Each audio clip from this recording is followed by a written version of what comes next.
রাধে রাধে। ওম নমো ভগবতে বাসুদেবায়।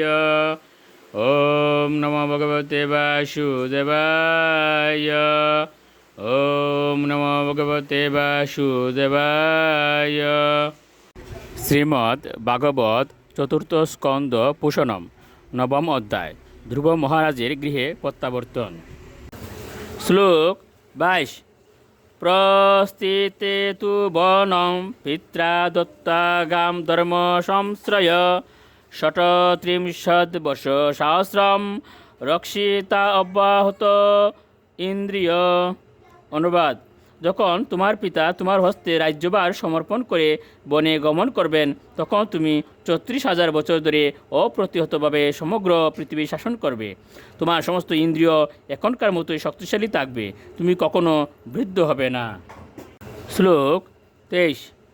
তদ্ব্রতরে উত্তমে নষ্টে মৃগয়ায়াম তু তৎমনা অনেশন্তি বনম মাতা দাবাগ্নিমসা প্রবেক্ষতি।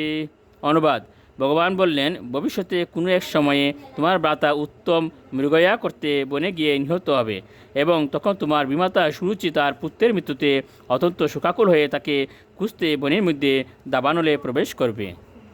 শ্লোক 24। ইষ্টামাম যজ্ঞ হৃদয়ম যজ্ঞয় পুষ্কর দক্ষিণয় ভোক্তা চাহা শিশু সত্তা অন্তে মাম সংস্মরিষসি। অনুবাদ: ভগবান বললেন, আমি সমস্ত যজ্ঞের হৃদয়।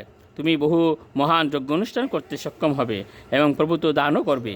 এভাবে এই জীবনে জড়জাগতিক সুখের আশীর্বাদ ভোগ করতে পারবে এবং জীবনান্তে তুমি আমাকে স্মরণ করতে পারবে।